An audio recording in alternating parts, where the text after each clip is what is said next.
Okay, today we are on number 46. Sticking to a single path in life. One night, a mouse fell into a bucket. At first, he tried mightily to jump out, but the bucket was deep, the task hopeless. Next, he tried to gnaw a hole in the side of the bucket, but the wood proved too hard and too thick for him to gnaw through. Giving up, he moved frantically to another place and tried gnawing there for a while, but the results were the same. Again, he gave up and tried a different spot. The stout wood was impervious to his efforts. After gnawing in vain all night long, toward dawn, worn out in body and spirit, the mouse collapsed and died. If only he had kept gnawing at the same spot the whole time, he might have gnawed all the way through and escaped. The world is full of people who cannot afford to laugh at the story of the hapless mouse. Failing at one job, they try another and fail again, changing their job over and over. Such people may be called weak willed, yet weakness is a general human failing. Sticking to a single path in life is hard to do. It requires a will of steel and ceaseless effort. The more you waver, the more your life's efforts go to waste. Since this is the case, the thing to do is weigh your options carefully to begin with, make a careful decision, and carry it through with firm and unremitting effort. The entrance to a commuter train at rush hour can be so crowded that it seems impossible to squeeze another person on board. Yet, if you push on through, you'll often find there is plenty of room further in. No one should ever despair because the entrance to his or her chosen career path is clogged. There is an ancient saying, the persistent drip wears through stone. Okay, very good. This is also another favorite story of mine in the book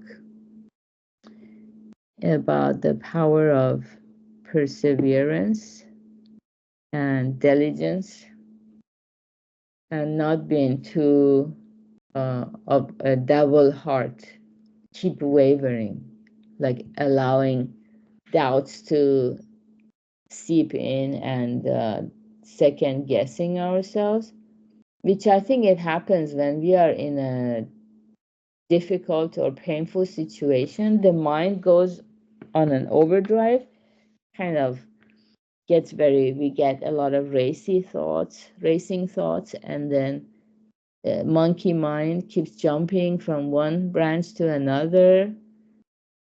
Yeah, for me, I don't know, long time ago, I noticed that in myself when the situation, very difficult situation, presented itself. And I knew that I have to do something for this monkey mind.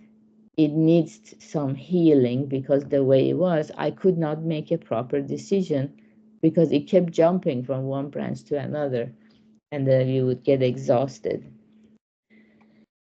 So of course, the point of the story is not like, for teenagers or people in their 20s when they want to know what kind of a job suits their personality the best. So maybe they do a lot of part-time jobs. They call them arubaito in Japan.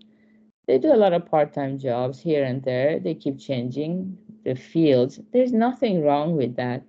I think this is more talking about our state of mind or spiritual path. So if we don't get results quickly, we don't need to get disappointed and then go and start gnawing at a different spot, because it does feel good when you start fresh, but then you lose all the effort you put in the previous attempt.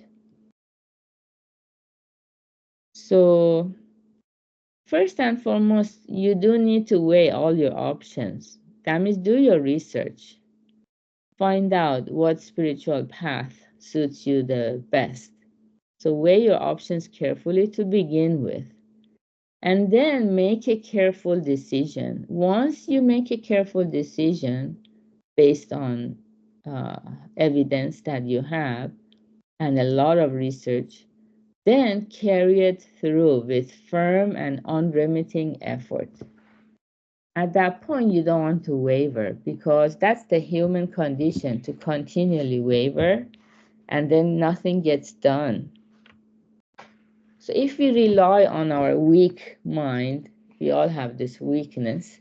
If we rely on our own mind instead of relying on the Dharma, then we have to continuously suffer because we look back at life. Until now, we only had our mind to rely on, and we didn't get the happiness that we were looking for. So, like, is it Einstein who says, if you try to solve a problem, well, or you cannot solve a problem from the same consciousness that created the problem. So from our perspective, when we only rely on ourselves, we see a problem as a problem and we're kind of stuck. We don't see it a different way. We need to get inspired from the outside.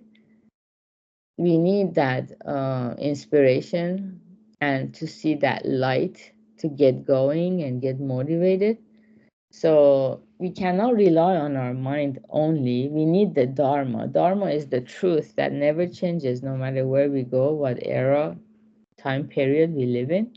So we need the Dharma. Once we do our research and find that certainty about what Dharma is, then we need to carry it through with firm and unremitting effort. Then for sure, like the mouse in the bucket, we will find a way out.